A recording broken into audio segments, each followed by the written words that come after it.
today, the topics I'm going to want to cover are the, so a while ago we talked about singularities as the minimal model program in the context of terminal and canonical singularities. Now I want to talk about the versions of those for pairs. So specifically I want to talk about KLT and log canonical singularities.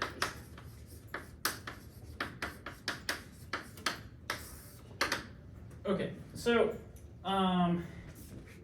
the idea behind these two types of singularities are that we want to not just use the minimal model program on varieties, but we want to extend that to the context of pairs. So these are singularities for pairs.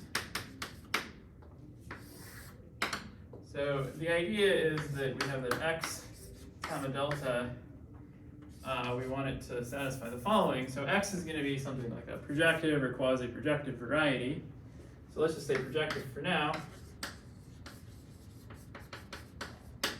And then delta is the sum of some ai di, where the di are Bay divisors,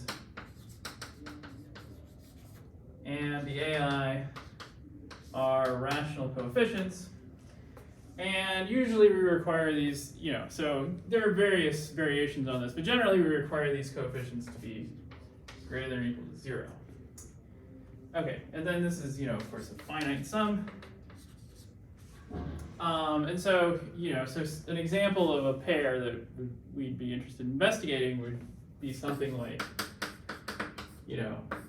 x equals p2, and then delta equals just the coordinate lines. With whatever coefficients we like, but, maybe if I don't specify, it should be coefficient 1. And more generally, you could take any toric variety and then the boundary be the torus invariant boundary, and you get a nice pair like that. And so one of the things I want to immediately point out that's nice about this is that here, the canonical divisor, instead of being the negative of an ample divisor, it's now like a trivial divisor, because instead of thinking about the canonical divisor on the variety, we use what's called the log canonical divisor.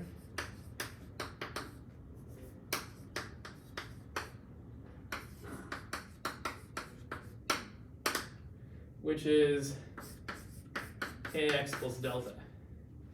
And so in this case, kx plus delta is trivial. Okay, so why is this called the log canonical divisor? Like, what's the log about it? Well, the idea here is that, what we have is to trivialize this. So in this case, this is trivial, but, for, of course, an arbitrary pair, it can be like whatever, and then you, of course, have to worry about the, whether this is Q-Gorenstein or whatever. But anyway, so in this case, this is trivial, and the way you can see that it's trivial is that I can exhibit a global section of this. And so the idea is that it should be a global section of this that would be a global section of the canonical divisor, which has a pole along each of the coordinate lines and nowhere else.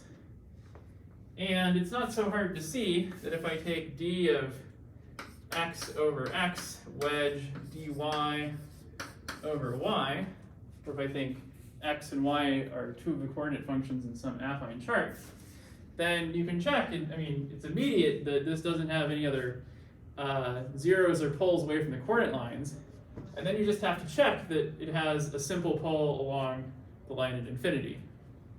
From the toric perspective, this is a bit easier to see because you can just kind of look at what happens when you do a monomial change of coordinates, is that you just scale this by, so if you replace x and y with some monomials in them, then this doesn't change except up to a constant. So it kind of, and so in that way it's turning multiplication into addition like a logarithm does. And in fact, you can also think of this as,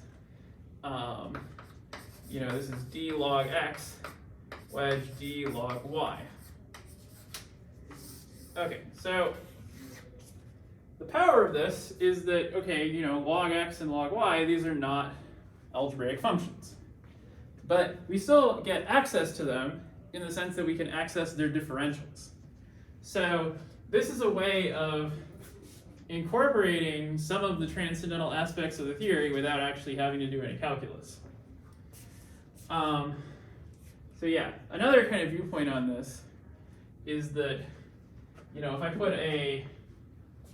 put like a rational number here, specifically one from the standard set 1 minus 1 over n. So these AIs, they're irrational, although, in some applications we want to restrict that set to say, well, we're going to bound the denominator or something like that. So if instead I think about the case where I have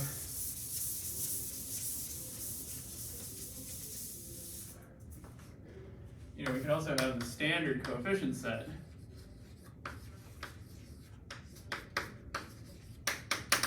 Which is, well, often this gets used as like the letter I, and this is just the set n is a positive integer, and then we have 1 minus 1 over n. I forget, maybe we don't want to include 0, or maybe we do, let's not really worry about that. But the nice thing about this coefficient set is that by producing a divisor with coefficients in the set, we can talk about quotients. So let me just give you a simple example. If I look at, so we can think of a divisor with coefficient 1 minus 1 over n as the ramification locus of z mod nz action. Maybe this is supposed to be mu n, not z mod nz, but in characteristic 0, they're the same thing. So, the idea here is you can imagine, I have something like a 2-to-1 cover of a curve, and the ramification data is then going to be some divisor, and then you also need to know like how much is it ramifying if you have like a quotient like this. And so locally I have some parameter t, and then up here I have some parameter s, which is equal to t squared. And I want to know how do differentials change, because that's telling me how the canonical divisor changes. And so what we have is that actually, hang on, maybe I want, let's see, so yeah, sorry, I have it backward here. So the idea is if I have t is this variable, then for it to be a 2-to-1 cover, I have s squared equals t. So the idea is like to get from one to the other, I'm adjoining some some function which is a square root of t. Okay, so this is like a branch cover of where I have 2 branches, and I want to compare the differential upstairs. We have ds versus dt. Well, dt is equal to ds squared, which is equal to 2s ds. So if I want just ds upstairs, then downstairs I have the ds is equal to dt over 2s, which we don't really care about the 1/2 in terms of divisor theory, but this is really just dt over 2, and then I have a t to the 1/2. And so that t to the 1/2 in the denominator, that corresponds to labeling this point, thinking of it as a divisor on the curve labeled with a 1/2. And so the idea is that is so it's 1/2. So you say, well, what about like is it supposed to be 1 over n or 1 minus 1 over n? Well, let's just do it again for,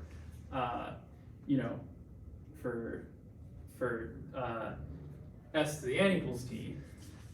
Well, if I want to do that, well, I just say, well, I have s to the n equals t, and then I have dt equals ds to the n is n s to the n minus 1 ds.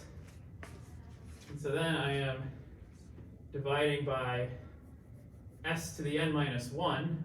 Well, s is t to the 1 over n, so here I have t to the n minus 1 over n. And that 2 gets replaced with an n. So it's really n minus 1 over n, which is 1 minus 1 over n.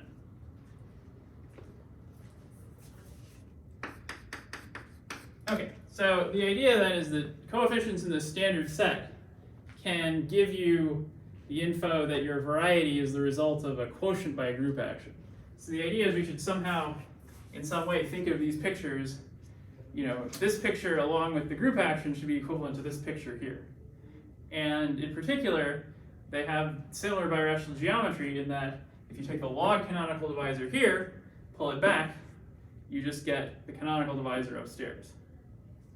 And that's exactly what this calculation is doing for us, is to say, well, if I compare this divisor here, this is the log canonical divisor downstairs, then I pull it back upstairs, I get just a ds. Okay, so I mentioned that because I want you to think of the case where you just have a regular normal crossing divisor as like the limit of this construction as n goes to infinity. And so here, that's where this d log x comes in, because if you think about, if you take the branch cover corresponding to log x, then that's like, it's like one of these covers, except it's infinite. And so you no longer get like something that can be defined inside the algebraic category, but it's still meaningful geometry. And so this is kind of a way of smuggling in that meaningful geometry into algebraic geometry, even though we can't, define the cover corresponding to the log function as a scheme. Okay. So that's kind of, at least for me, that's kind of the motivation for thinking about both the standard set, and one of the motivations for thinking about pairs is it lets you encode, this kind of data. So another place where this shows up, where it shows up quite a lot actually, is in the moduli of various kinds of curves. So for example, I think, the first example is if you think of just like M11, which is the M11 bar, which is the moduli space of elliptic curves.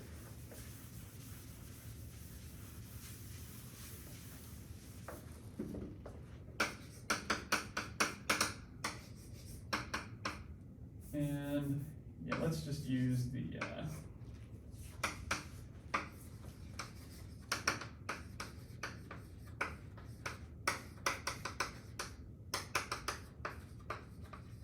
okay, well, if you're doing, the dishonest accounting of this space, it's just an A1 with a point at infinity, so it's just P1. And then you have this point marked with the number 1, this corresponds to infinity, and this corresponds to the nodal cubic. So the idea with, it's just some point marked. So this is the nodal cubic, which I'll draw in the, I'll draw the complex points today. And then, you also have a couple other points if you're marking this honestly, where you get some coefficients from the standard set because what's being parameterized by this this curve has some extra automorphisms.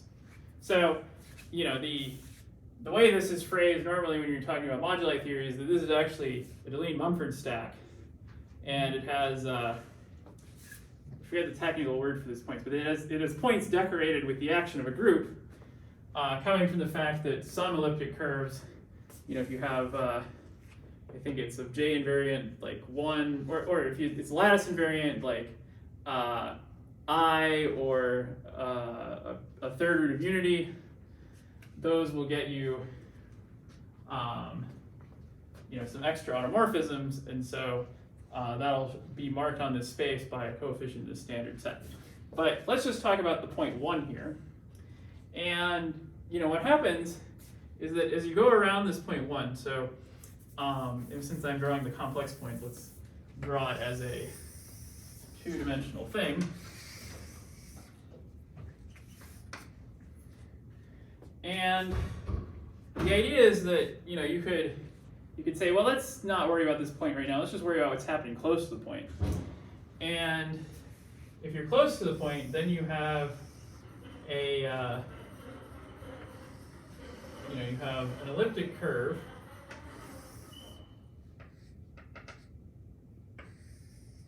which as we all know is like a complex torus with so it's a 2-dimensional torus with a marked point that tells you so that you can think of it as a group. And topologically though, the homology is given by 2 loops, right? Because it's like an inner tube or a donut. There's the loop around the donut, and there's the loop the long way around. So those are the 2 loops. And then what you can do is you can just sort of keep, as you move around this moduli space, take a loop around this singular point, you can just keep track of what happens to your basis of homology. And as you go around once, let me maybe draw that at the bottom. So if I go around, or let's say we go around in the moduli space once, then this loop in the moduli space gives you the action of monodromy on this basis for your homology. And when you go around once, so let me call this gamma.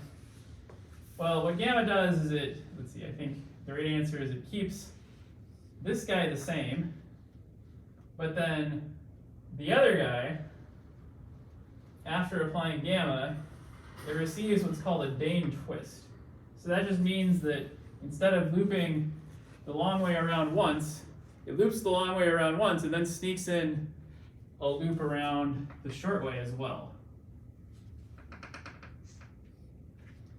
Okay, and so this monodromy action, if you can think of it as multiplication by an integer matrix, and it's this integer matrix. So this is z2 to z2 via this. And then the point is, this is a representation of, this generates a representation of the integers. So that's a place where you can kind of think of, this monodromy action is telling you, well, you should really think of this as coming from the quotient of some big space with where the action is by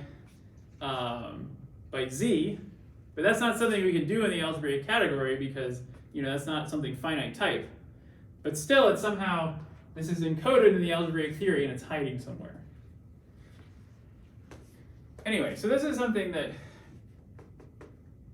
so basically, this is something that has always kind of intrigued me.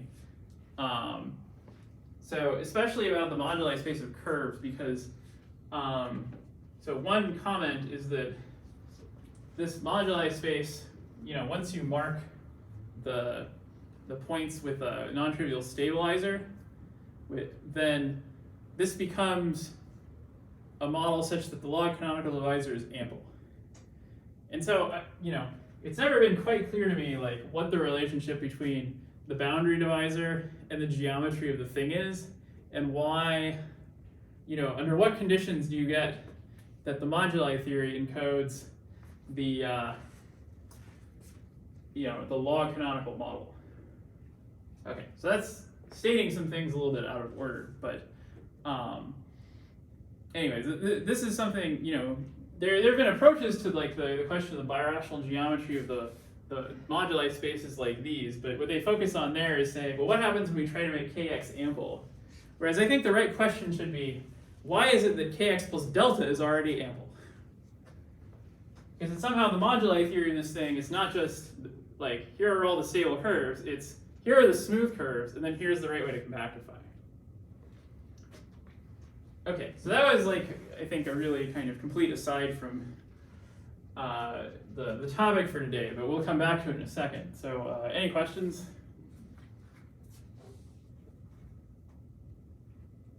So there we always mean the coarse modular space, right?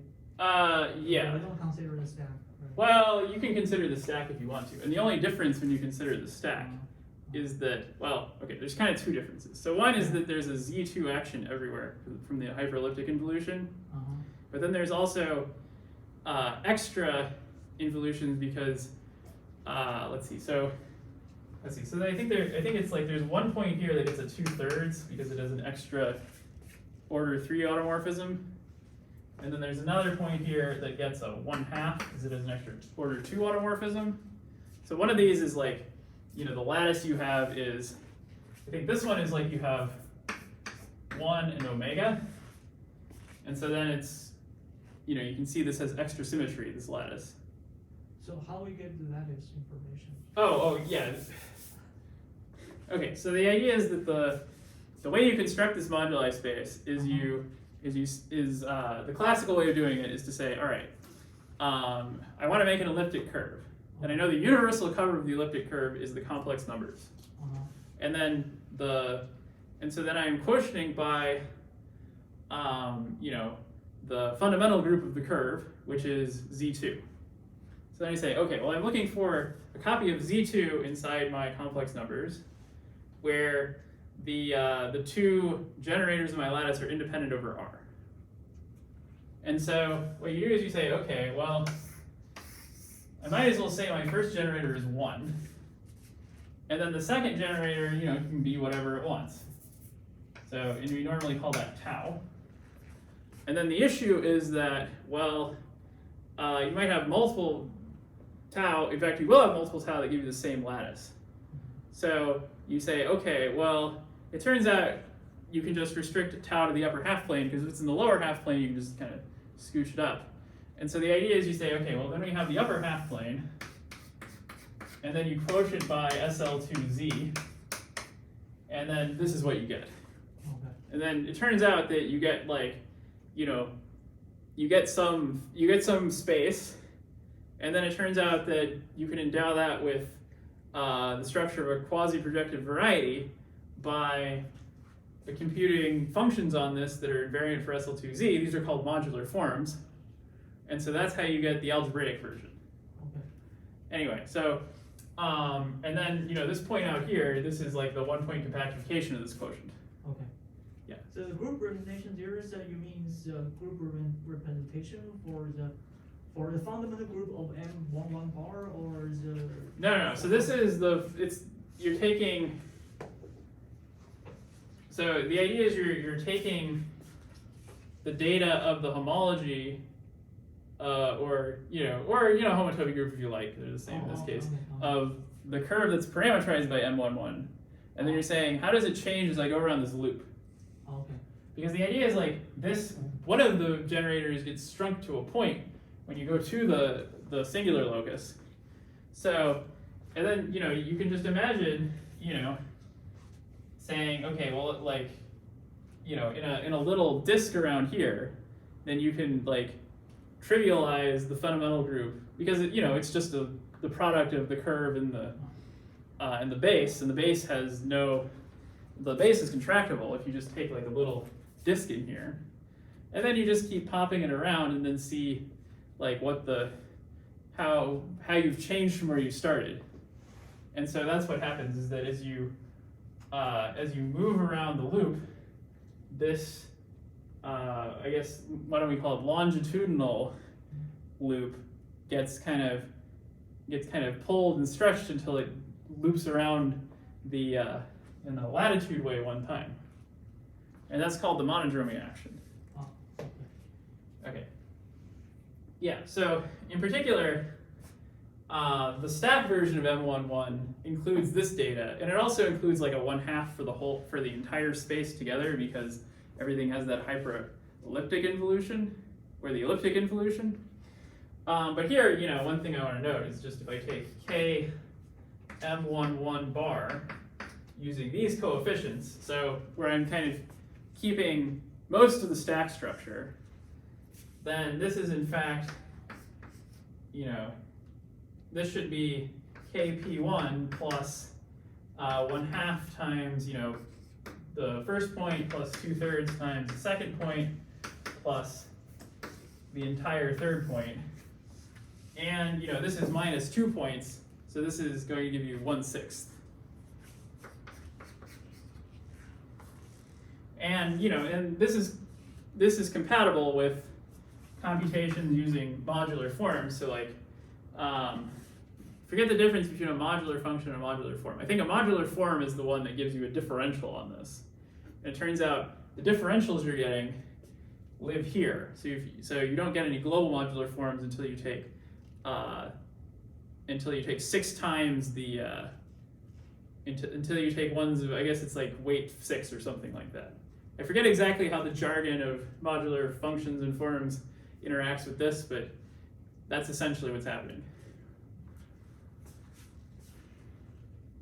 Okay, so all right, so this was my example to kind of talk about like why we're interested in pairs. It's like it's a natural thing that comes up when you study even things like moduli spaces. So to make sense of this moduli space without there's a lot of things you'll miss if you don't keep track of this data downstairs. I mean, in this case, the data just comes from the structure that this has, the extra structure that this has as a Deligne-Mumford stack. But also, it's like you get sensible notions of canonical divisor. This is the notion of canonical divisor, which is consistent with computations coming from this quotient construction, namely modular forms, but you have to include this data here. Okay, so that's part of the motivation for using pairs in algebraic geometry and in birational geometry. Okay, so I think my goal for today was actually to define KLT and log canonical singularities. So I'm going to go ahead and do that right now. So let's shift gears back to the higher dimensional situation.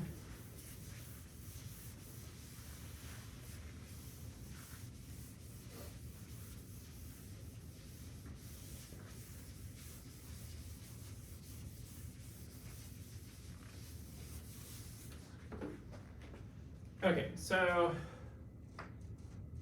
let's let x delta be a pair and y gamma a log resolution. So f from y to x. So by that, so the log resolution means that I want gamma to be a normal crossing divisor. But I want a little bit more. So I require so that gamma equals the exceptional locus plus the roundup. So this is like the ceiling function, which just means I take all the coefficients and make them equal to 1. And so I'm going to take the roundup of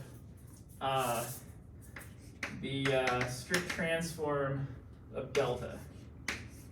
So here f is a birational morphism, right? That's right, yeah. F is a birational morphism. Yeah.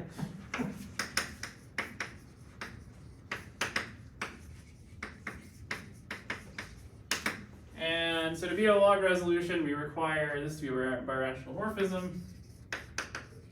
And we require gamma to be, let's just say strict normal crossings, although I mean, you can get away with normal crossings. All of what I'm going to define isn't going to depend on the choice of resolution once we define it, so this is not really a big deal. Okay, so definition. So given x delta, we say, and y gamma, well, let me just do the definition the right way. So given x delta, we say that x delta is Kalamata log terminal if, so we have want that kx plus delta is q Cartier. Actually, I guess 1, I want x is normal. And 2, I want kx plus delta is q Cartier. And then the third one is for any log resolution y gamma, if we write ky plus gamma equals f upper star kx plus delta plus ai ei, then all the ai's are greater than 0.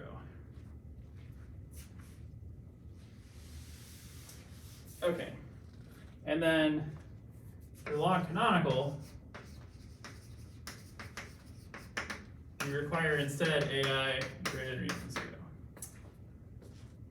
Okay, so, all right, so this is, it's kind of funny here because I think I told you before that if you don't have the pair, then the log terminal means that these ai's are supposed to be bigger than -1.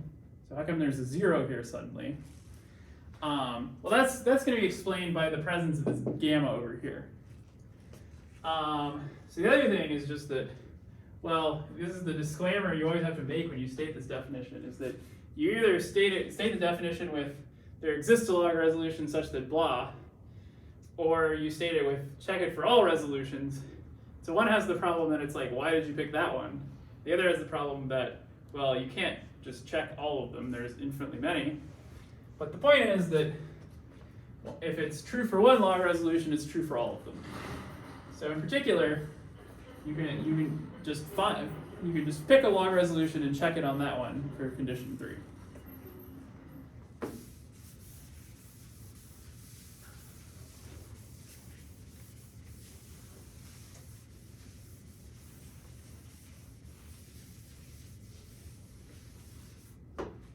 Okay, so as an example, so these AIs are called log discrepancies.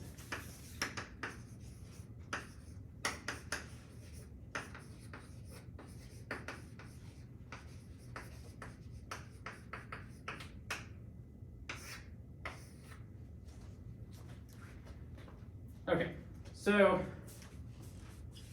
if I take like a canonical singularity, so let's just take x equals v of x squared minus yz. And then we know that if I take x tilde, which is the blow up at a point of x, then k x tilde is equal to f upper star kx. Okay, so then we say, all right, but what does that have to do with this definition?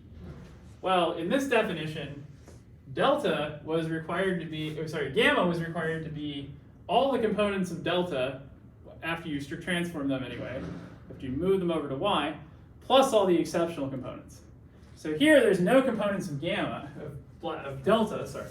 So here delta has no components, but gamma has to have all the components of the exceptional divisor. So here I have, my x tilde, and then my gamma here consists of a single divisor, and then that sits over my x. So here, if I say that kx tilde plus gamma, let's just say this is just equal to the exceptional divisor e, this is equal to f upper star kx plus e, and you can see this coefficient is 1, so it's 1 more than the discrepancy was, and that tells you this is both log terminal and KLT and log canonical.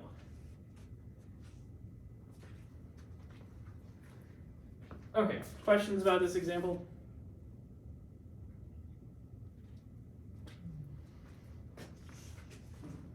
Okay, so on the other hand, let's imagine we have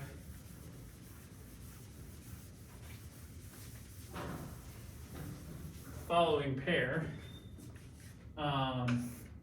So let's say we have x equals a2, and then delta equals, we have three lines that intersect at the origin, L1, L2, L3. You can see it's alpha times L1 plus beta times L2 plus gamma times L3. So this one's more complicated, and it actually has a, it has a divisor you have to keep track of. So here, if I want to take a log resolution, well, this is not normal crossing yet because I have three divisors intersecting at a point. So I have to blow up that point. And when I do that, I get E, then I get L1 tilde, L2 tilde, and L3 tilde. Okay. And so now, the thing to keep in mind is that, so let's call this Y. All right, so then ky is equal to f upper star of kx plus e. That's just the usual adjunction formula for blowing up points on the surface. Okay, and so now what we have to keep track of, though, is we have to put the boundaries in. So with the boundaries in, I have to compare, I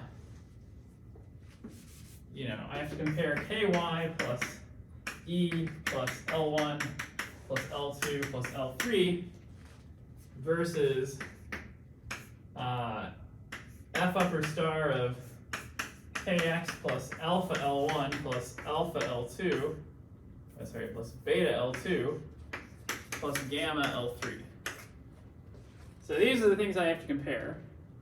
And if this guy is more positive, well, okay, so it's not, because I think it's supposed to be more negative actually, because it's a funny thing because you're blowing up. But if this has larger coefficients than that one, then we're KLT / log canonical. And if it has smaller ones, then we're not. So let's just see what happens. Well, so this guy is just equal to f upper star kx, and then I have plus alpha plus beta plus gamma times e plus alpha L1 plus beta L2, and then put the tildes here, plus gamma L3. Okay, and then if I want to compare that to ky plus all this, then the discrepancies, so then I have ky plus gamma is equal to f upper star of kx plus delta, and then I have discrepancies for each of these. So the discrepancy for E, well, that's just going to be, so the thing to note here is that hang on.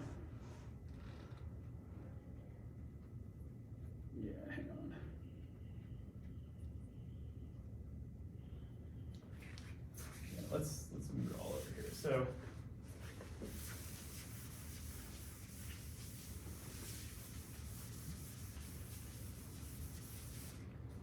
if I have ky plus e plus L1 plus L2 plus L3, all right, so this is going to equal f upper star kx plus alpha L1 plus beta L2 plus gamma L3 plus the discrepancies. Okay, and so then the things that we have to have here is that so this ky plus e, this is equal to f upper star of kx. So here I have that ky plus e, let's see. Ky is f upper star kx plus e. So then ky plus e is f upper star kx plus 2e. There we go.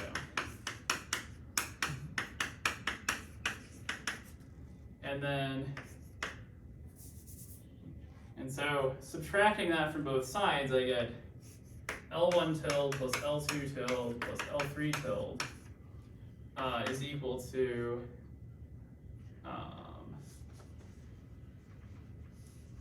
minus 2e plus alpha plus beta plus gamma times e. plus alpha L1 tilde plus beta L2 tilde plus gamma L3 tilde plus some of the AI EI. Okay, so that tells us that AE, we just compare this, we need this to cancel the minus 2 plus alpha beta gamma. So AE is going to be equal to 2 minus alpha minus beta minus gamma. And then A1, the one for L1 is just going to be 1 minus alpha. A2 is going to be 1 minus beta. And A3 is equal to 1 minus gamma.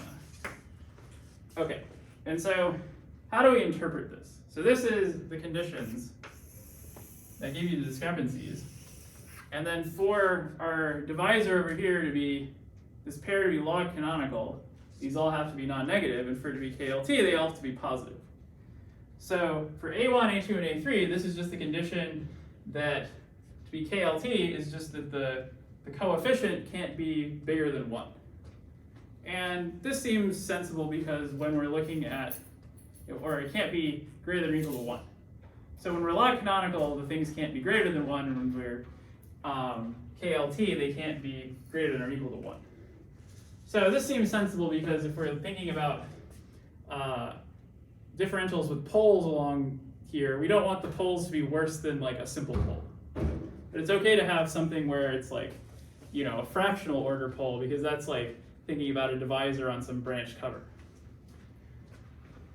Okay, so these are just, you know, standard conditions. And then the interesting one is I have 2 minus alpha minus beta minus gamma. So what I have here is that as long as the total multiplicity here is less than 2, then we have something KLT. And if it's greater than 2, we're not log canonical. So log canonical is KLT or it's exactly 2. So in particular, you can have the case where this is normal crossing. So where I just have coefficients 0 on, say, L3 and coefficients 1 and 1 here, then that's a log canonical divisor because it's normal crossing with coefficients 1. Okay. Hopefully, any questions about this calculation? It can be a bit tricky because you have to have, you know, there's just like a lot of coefficients to juggle. Especially, so, I mean, you can try and think about this where you have like a bunch of minus 1s floating around, but it's really a lot better just to like write ky plus all this junk, and then write f upper star kx plus the unknowns, and then just start doing the bookkeeping. And one trick that's actually pretty helpful for this is that if you have,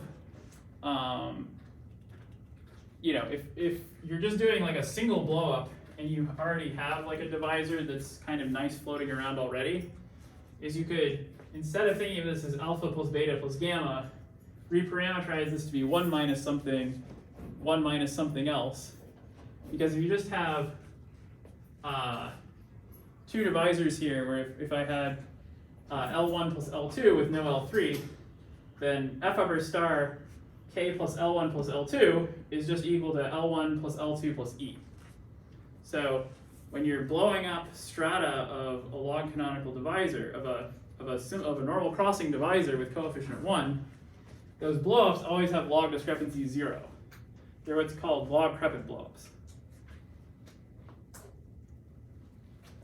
Okay, so let's see. So one thing I should probably say is that like log terminal is one of the tricky technical terms in birational geometry because there's many different versions of it. So here, what I've told you is what Kalamata log terminal is, which is a notion for pairs, and it's probably the most, you know, if you have to learn one version of log terminal, you should probably learn that one, because it includes the normal notion of log terminal, which is just you don't have a pair and then you want the coefficients, the regular discrepancies to be greater than -1. That's captured by this notion of Kalamata log terminal. But there are other versions of log terminal. The next most important one is divisorial log terminal. So that one goes by DLT. That one's most important because this is kind of like the biggest nice class for running the MMP, where you kind of stay inside that class. So the idea behind DLT is that we think normal crossing pairs are great. They're kind of better than just like, a random log canonical singularity, because a random log canonical singularity could include things like you have the cone over a genus 1 curve or something. That's kind of a bad singularity, whereas just normal crossings, that's like a really acceptable singularity. So the idea is that DLT is like you have your KLT, except you might be log canonical, but only because you have a normal crossing curve, a normal crossing divisor. So the idea being there that all of the places where the variety is not KLT, we call those non-KLT centers, or sometimes log canonical centers, which is like a slight abuse of notation. Those should be a place where your divisor forms a normal crossing pair inside your variety.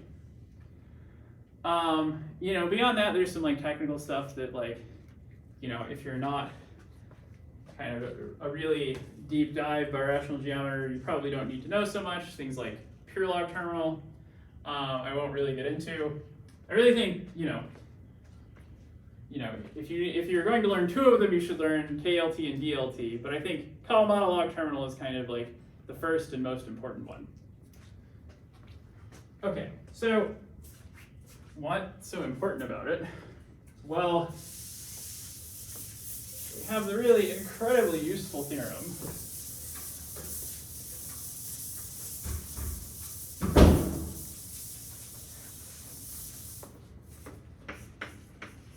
It's called the Kalamata VWAG. If I spelled that correctly, I think that's right. Vanishing theorem.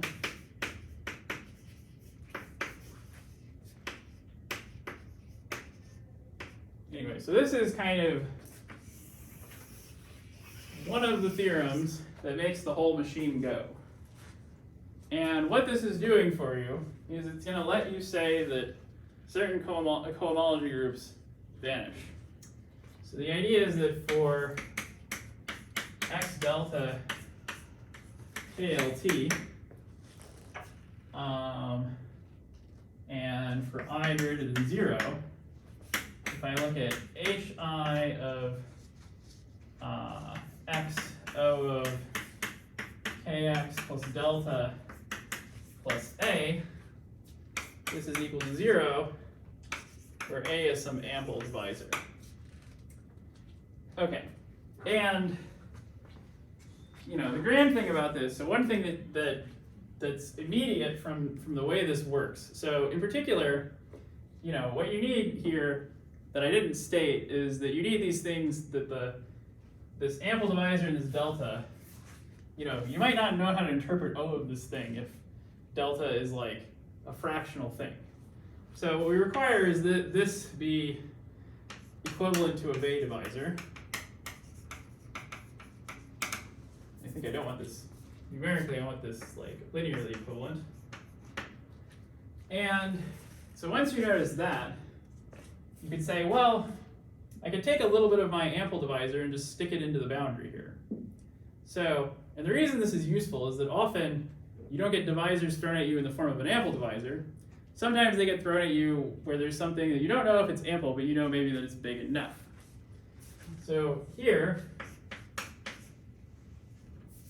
this, what I can do is I can take a little bit of this ample divisor and take it away, put it in this boundary, so that I also get that hi of x O of kx plus delta plus b, this is also equal to 0, under the same condition that this is a z-Bay divisor,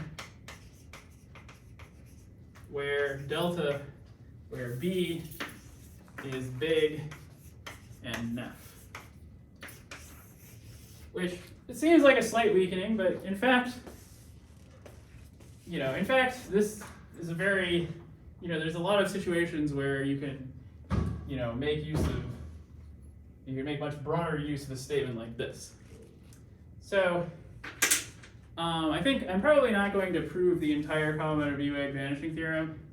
I do aim to prove the Dyer vanishing theorem, this is just, in some ways, a slight generalization of, in that, you don't have to do very much to get to this theorem. But on the other hand, it's just increases the power just so much, and this is like exactly this and its relative, the complement of U-egg natal vanishing theorem, are kind of exactly the things you want to use when you're doing birational geometry to be able to do things like lift sections from a subvariety you understand to the big variety. Okay, so I have to stop here today.